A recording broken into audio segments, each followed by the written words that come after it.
You know you should use stop losses. Every trading book says it. Every trading course teaches it. Every successful trader preaches it. Use stop losses. Protect your capital. Limit your risk. And you do use them. You set stop losses on every trade. You're disciplined like that. You place your entry, and you immediately place your stop loss. You follow the rules. You're doing everything right. But then something happens. Your trade starts moving against you. The price is getting closer to your stop loss. Your heart rate increases. Your hands get a little sweaty. You're watching that red number on your screen get bigger. And that's when a thought enters your mind. Maybe I should move my stop loss a little further away. Just a little bit. The price might reverse soon. I don't want to get stopped out right before it turns around. So you do it. You move your stop loss. Just a small adjustment, nothing crazy. You tell yourself it's a smart decision based on price action. You tell yourself you're reading the market and adapting. The price keeps moving against you.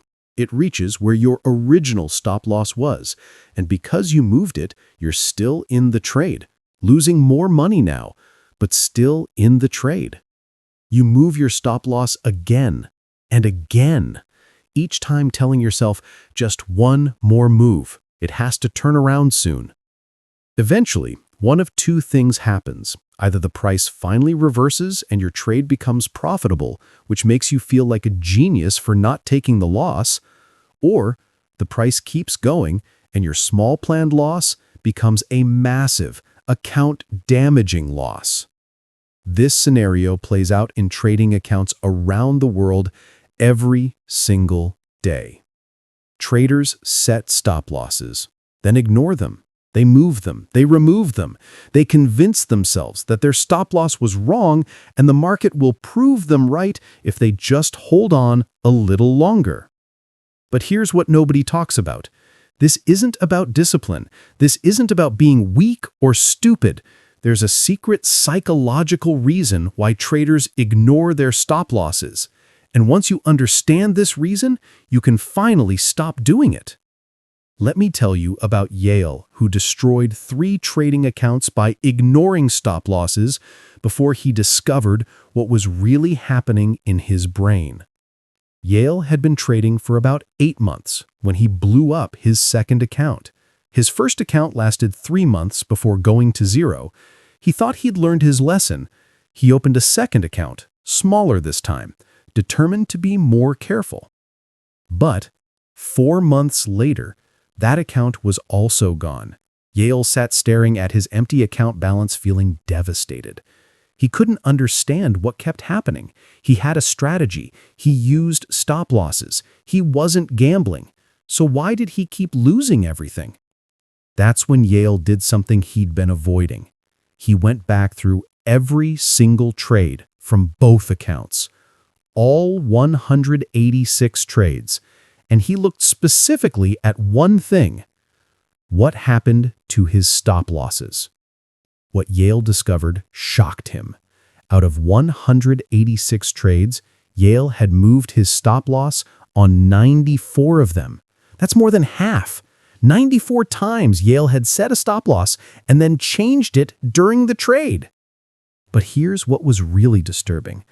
Every single one of those 94 trades ended up being a loss. Every single one. Not one of them turned into a winner after Yale moved the stop. The trades where Yale left his stop loss alone, those had a 62% win rate, a solid, profitable win rate. The trades where Yale moved his stop loss, 0% win rate. Literally zero. Yale felt sick. The math was clear. His strategy worked when he left his stop losses alone. His strategy failed completely when he interfered with his stop losses. But Yale had moved his stop losses 94 times. Why? What was making him do this over and over, even though it never worked? Yale started reading through his trading journal notes from those trades.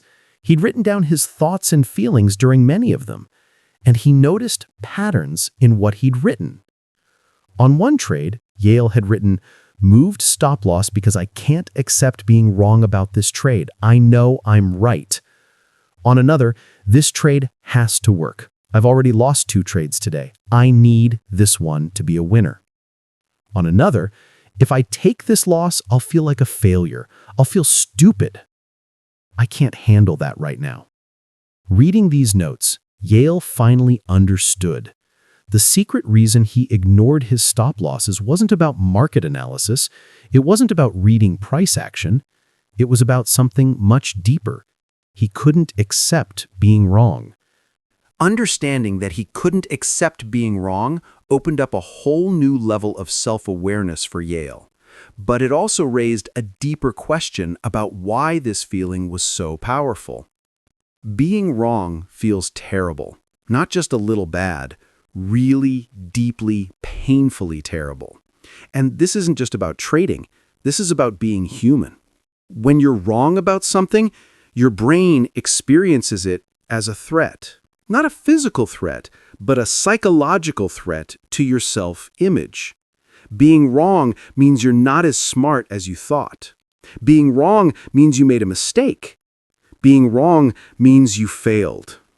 Your brain is designed to protect your self-image. Your ego, your sense of who you are, is precious to your brain. And being wrong damages that self-image. So, when a trade starts going against you, what's really happening? You're being proven wrong. The market is telling you that your analysis was incorrect. Your decision was bad. You made a mistake. And your brain cannot tolerate that. Your brain will do almost anything to avoid admitting you were wrong. Moving your stop loss is your brain's way of fighting against being wrong. If you move your stop loss and the trade eventually works, then you weren't wrong. You were right all along. You just needed to give the trade more room. Your brain prefers risking a huge loss over admitting a small mistake. Because a huge loss is about money, but admitting you were wrong is about your identity. Yale realized this was exactly what happened in his trading. Every time he moved a stop loss, he was fighting to not be wrong. He was telling himself stories to avoid admitting his analysis was incorrect. When a trade went against Yale, Yale would think, the market is just testing this level. It's going to bounce. I'm not wrong. The market is just tricking weak hands. Moving the stop loss meant Yale could maintain the belief that he was right. When the trade kept going against Yale, Yale would think, this is just a temporary pullback. The bigger move is still coming. I'm not wrong. I just need to be patient. Moving the stop loss again meant Yale could continue believing he was right. This could go on until Yale's account couldn't handle any more losses. But even then, Yale would tell himself, I was right about the direction. I just got unlucky with timing. Yale's brain was so committed to not being wrong that it would sacrifice his entire account rather than admit one trade was a mistake. Recognizing this pattern was painful for Yale. But what he discovered next about the true cost of this behavior was even more shocking. Yale did some math. He calculated what his results would have been if he had just accepted being wrong and let his original stop losses get hit. Remember, Yale moved his stop loss on 94 trades. All 94 became losses. The average loss on those trades was $180. So those 94 trades cost Yale a total of $16,920. But what if Yale had just taken the original stop loss on each of those trades?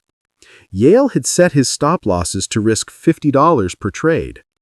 If he'd accepted being wrong and taken those stops, his total loss would have been 94 times $50, which is $47,700. By refusing to be wrong, by moving his stop losses to avoid admitting mistakes, Yale had turned $4,700 in planned losses into $16,920 in actual losses. That's $12,220 extra lost just to protect his ego. Let that sink in. Yale paid $12,220 to avoid the psychological pain of being wrong 94 times. He paid $130 per instance to not feel like he made a mistake.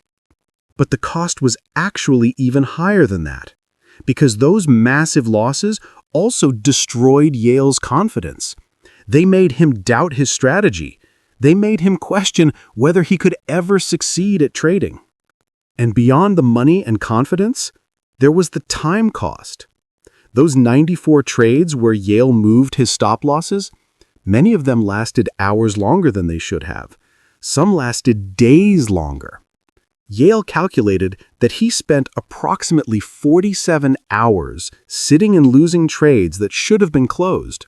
47 hours of stress, 47 hours of watching his account bleed, 47 hours of anxiety and frustration. All because he couldn't accept being wrong. When Yale saw these numbers laid out, something clicked. The price of protecting his ego was destroying his trading. The cost of being right was making him completely wrong. This realization led Yale to notice something interesting about who struggles most with this problem, and it wasn't what he expected. Yale joined a trading community and started talking to other traders about stop losses. He found that the smartest, most educated traders often struggled the most with ignoring stop losses. This seemed backward at first. Shouldn't smart people be better at following rules? Shouldn't educated people understand the importance of risk management? But Yale discovered that being smart actually makes this problem worse. Here's why. Smart people are used to being right. Their entire life, they've been rewarded for being right. They got good grades because they gave right answers. They got good jobs because they knew the right things. They've built their identity around being the person who knows things, who makes good decisions, who is correct. So when a trade goes against them, it's not just a bad trade. It's a challenge to their entire self-identity. I'm a smart person. Smart people make correct decisions. Therefore, this trade must be correct. The market is just temporarily confused. Yale fit this pattern perfectly. He had a master's degree. He had a successful career before trading. He was used to being the smartest person in the room. Being wrong about a trade felt like a fundamental threat to who he was. Yale also realized that smart people are really good at creating convincing reasons for their decisions.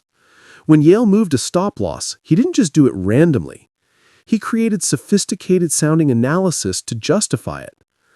I'm moving my stop loss because the volatility expanded, so the original stop was too tight for current market conditions. That sounds smart and analytical, right? But it was really just Yale's brain creating a logical-sounding excuse to avoid being wrong. I'm adjusting my stop because I've identified a new support level that wasn't visible when I entered the trade. Again, sounds professional, but it was just his ego fighting against admitting a mistake. Smart people are exceptionally good at lying to themselves in sophisticated ways, and that makes them exceptionally vulnerable to ignoring stop losses. This was a humbling realization for Yale. His intelligence, which he'd always seen as an advantage, was actually working against him in trading. He was too smart for his own good. His brain was too clever at creating justifications for bad decisions.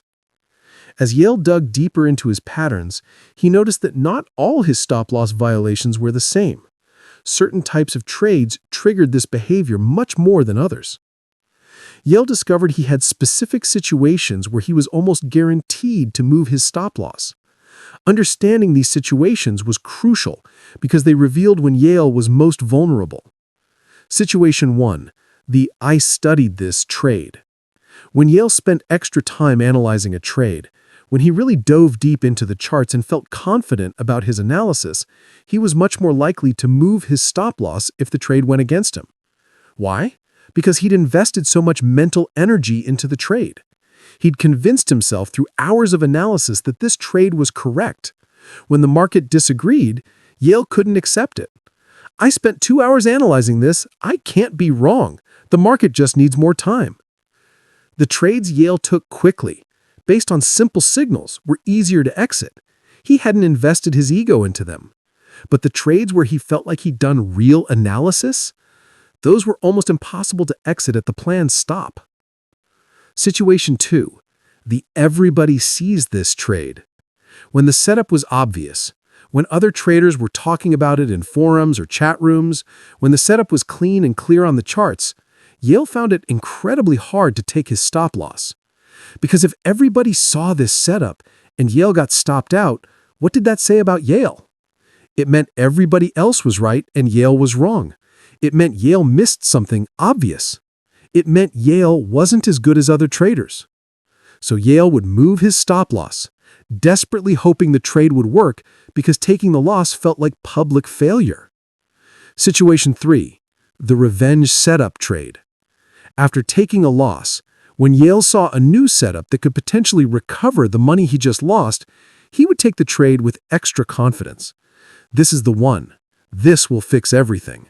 And when that trade went against him, Yale absolutely could not accept it. He couldn't be wrong twice in a row. He couldn't take 2 losses. His brain would do anything to make this second trade work. Yale would move his stop loss repeatedly on these trades, turning small losses into devastating losses, all because he couldn't accept being wrong twice. Situation 4.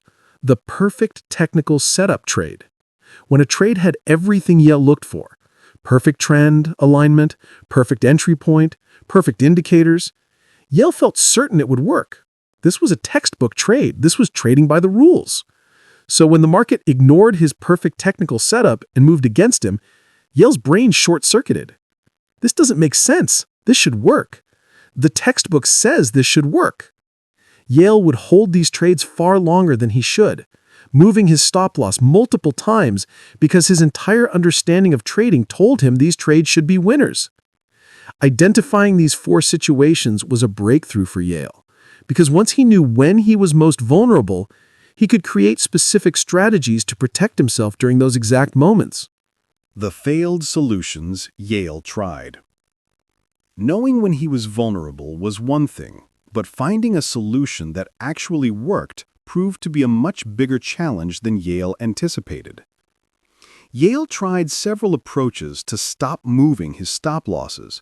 Most of them didn't work, but understanding why they failed taught Yale what would eventually succeed. Failed solution number 1: willpower and reminders. Yale's first attempt was simple.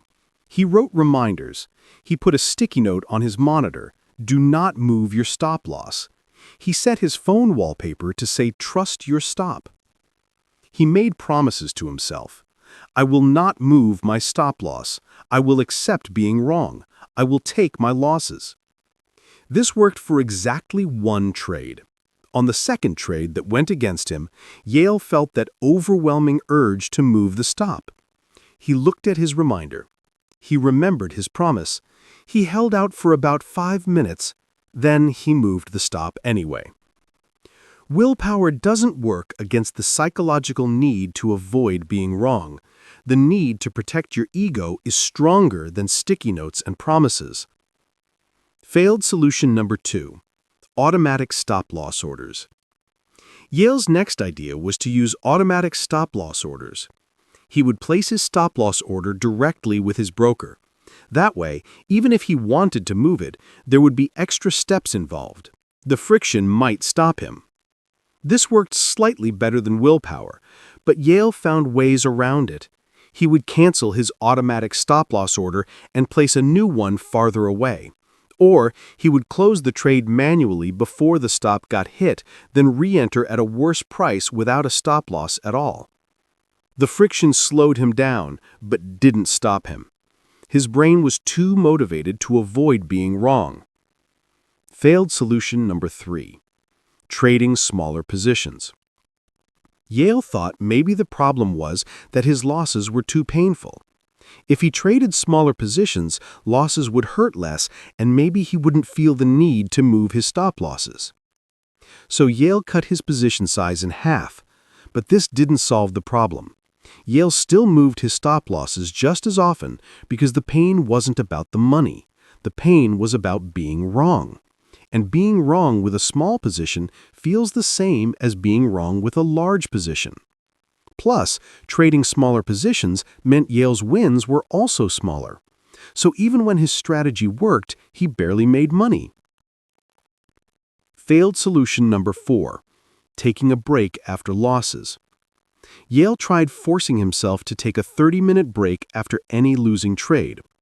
The idea was that the break would give his emotions time to settle and he wouldn't be in the vulnerable state where he moved stop losses. This helped a little with the revenge setup trades, but it didn't help with the other situations.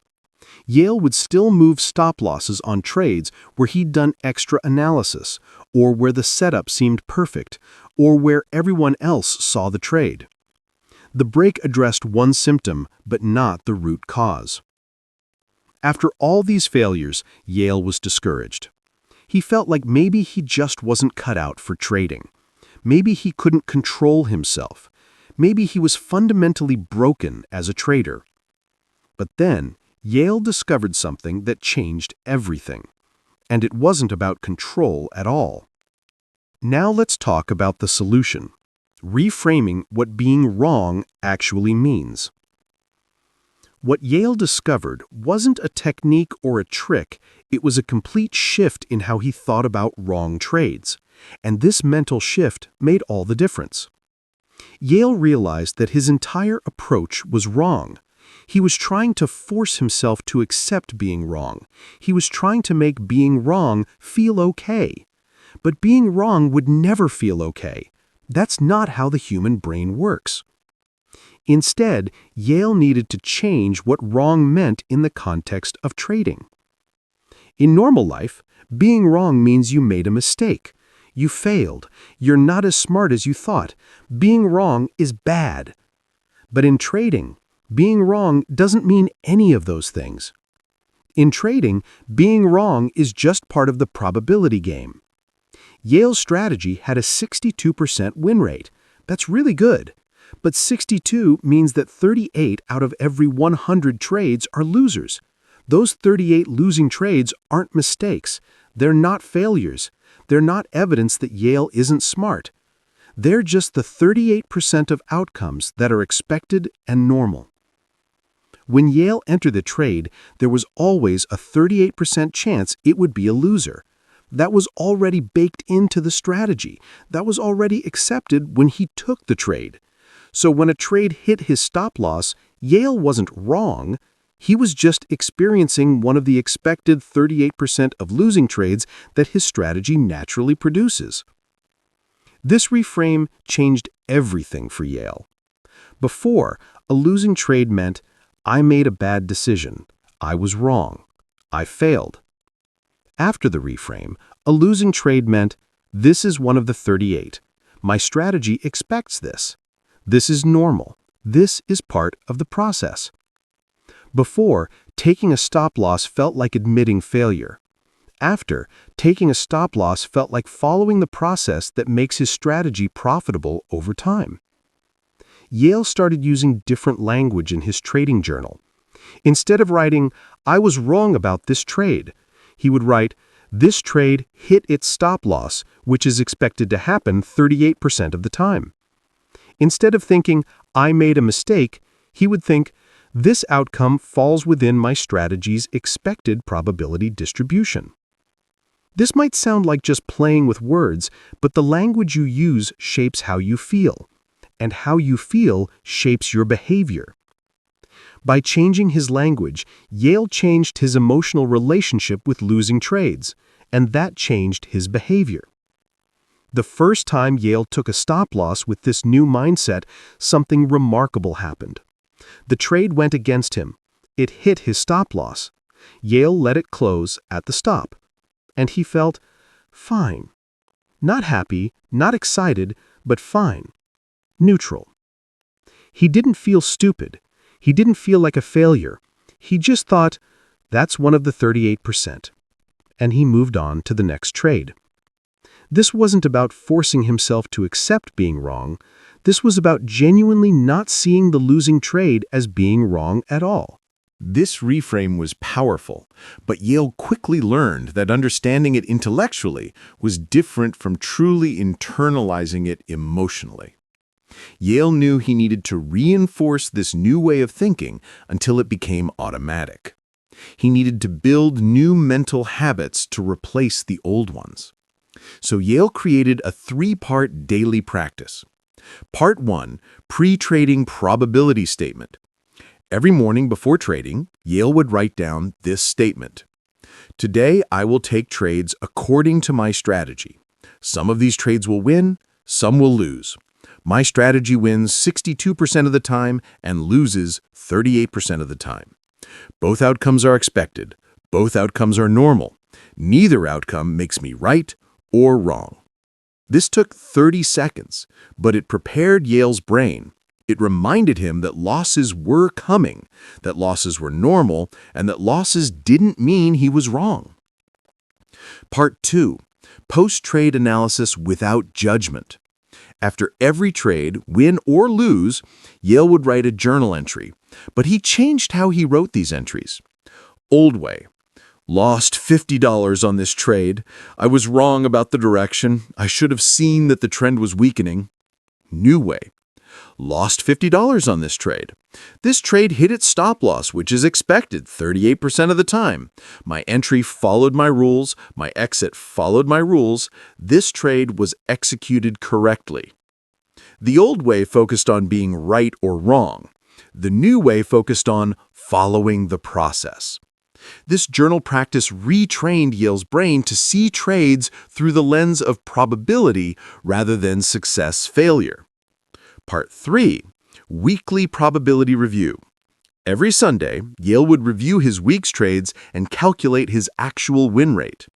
If he took 20 trades and won 13, that's a 65% win rate. That's above his expected 62%, so his strategy is performing as expected. If he won 10, that's a 50% win rate. That's below expected. But 1 week of 50% doesn't mean the strategy is broken. That's just normal variance. Yale would plot his weekly win rates on a chart. Over time, he could see that his win rate fluctuated around 62%, sometimes higher, sometimes lower, but averaging out to the expected rate. This visual evidence helped Yale internalize that individual losses and individual wins didn't mean much. What mattered was the long-term pattern. These 3 practices, pre-trading statement, judgment-free journaling, and weekly probability review, reinforced Yale's new mindset every single day. Within 2 weeks, Yale noticed a change.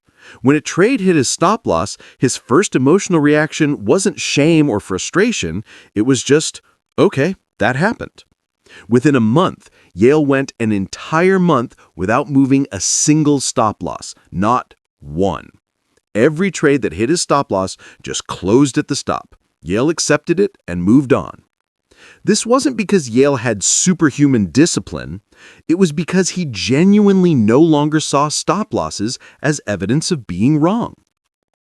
After 3 months of consistently maintaining this new mindset and never moving his stop losses, Yale's trading results transformed in ways he didn't expect. The obvious result was that Yale's account grew. Without the massive losses from moved stop losses, Yale's strategy could finally work as designed. His account grew 19% over those 3 months. Not spectacular, but consistent and steady. But there were other results that Yale didn't anticipate. Result 1, better entry quality. When Yale knew he would honor his stop losses no matter what, he became more careful about his entries. Before, Yale would sometimes take marginal setups because he knew he could manage the trade by moving his stop if needed. Now Yale knew that once he took a trade, his stop loss was final. So he only took trades where he felt confident about the risk. His setup quality improved, which improved his win rate from 62% to 67%. Result 2, faster execution. Before, Yale would hesitate before entering trades. Part of him knew that entering a trade meant potentially having to face being wrong. So he would delay, overthink, and sometimes miss entries entirely. Now, taking a trade didn't have the same emotional weight. A losing trade wasn't being wrong, it was just a normal statistical outcome. So Yale could enter trades quickly and confidently when his strategy signaled. His execution improved. Result 3. Better sleep. This was the result Yale valued most. Before, Yale would lie in bed at night thinking about open trades. He'd check his phone constantly. He'd have dreams about trades going against him. Now, Yale could close his laptop at the end of the day and actually relax. His stop losses were set. If they got hit, they got hit. That was expected and normal. He didn't need to monitor and stress and worry. Yale's relationship with trading completely transformed. Trading became less emotionally intense, less identity-threatening, less about proving he was smart or capable. Trading became what it should be, executing a strategy with a statistical edge and letting probability play out over time. After everything Yale learned, he realized that the secret reason traders ignore stop losses goes even deeper than just ego protection. The real secret is this: most traders don't actually understand what trading is. They think trading is about being right. They think successful traders are people who make correct predictions about the market. But that's not what trading is. Trading is about executing a strategy with a positive expected value and letting probability work over many trades. You can be right about market direction and lose money. You can be wrong about market direction and make money. Right and wrong don't actually matter in trading. What matters is having a strategy with an edge, executing it consistently, and managing risk properly. That's it. When you understand this, stop losses aren't about admitting you were wrong. Stop losses are a risk management tool that allows your strategy to work over time. Without stop losses, one big losing trade can wipe out dozens of winning trades. With proper stop losses, your losing trades are contained and your winning trades can accumulate into overall profit. Yale finally understood what experienced traders meant when they said, "Take your losses." They didn't mean, "Admit you're stupid." They meant, "Let your risk management system work as designed." This understanding freed Yale from the psychological torture of losing trades. He no longer needed to protect his ego by moving stop losses. His ego wasn't on the line. His identity as a smart person wasn't threatened by a losing trade. A losing trade was just data, just one outcome in a series of probabilistic outcomes, nothing more. Yale's journey from account-destroying stop-loss mover to consistent executor offers you a clear path forward if you struggle with this same issue. Here's what you need to do. Step 1.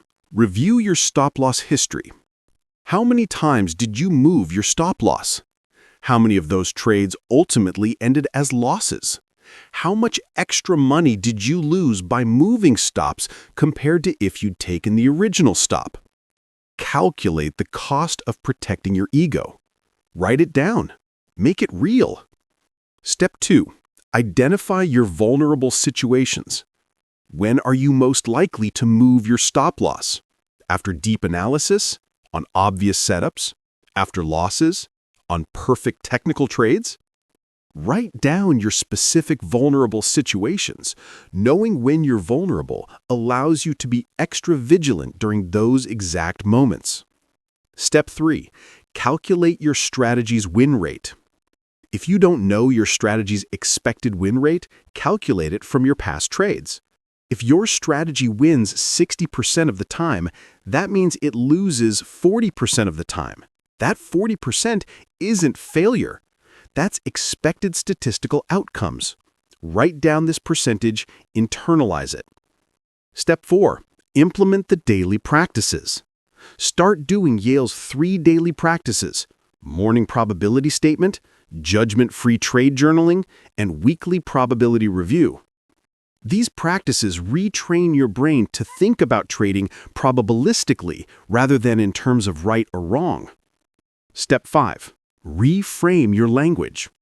Stop saying, "I was wrong about this trade." Start saying, "This trade hit its stop loss, which happens X% of the time according to my strategy." Stop saying, "I made a mistake." Start saying, "This outcome falls within my strategy's expected probability distribution." Language shapes thought. Thought shapes emotion. Emotion shapes behavior. Step 6. Honor every stop loss for 30 days. Commit to 30 days of honoring every single stop loss. No exceptions, no adjustments, no just this once. 30 days is enough time to build a new habit and see that honoring stop losses doesn't destroy your account, ignoring them does. The secret reason you ignore your stop losses is that you can't accept being wrong. Your brain sees a losing trade as evidence of personal failure. Your ego fights desperately to avoid that feeling. But trading isn't about being right or wrong. Trading is about executing a strategy with a positive expected value and letting probability work over many trades. When you reframe losing trades from "I was wrong" to "This is one of the expected X% of losing trades my strategy produces," everything changes. You can honor your stop losses not because you've developed superhuman discipline, but because taking a stop loss no longer threatens your self-image. It's just part of the probability distribution. It's expected. It's normal. Yale destroyed 3 accounts before learning this lesson. You don't have to. You now understand the secret. You know what's really happening in your brain when you move your stop losses. The question is, will you change how you think about losing trades? Will you reframe what being wrong means? Will you honor your stop losses and let your strategy work? Your account depends on your answer.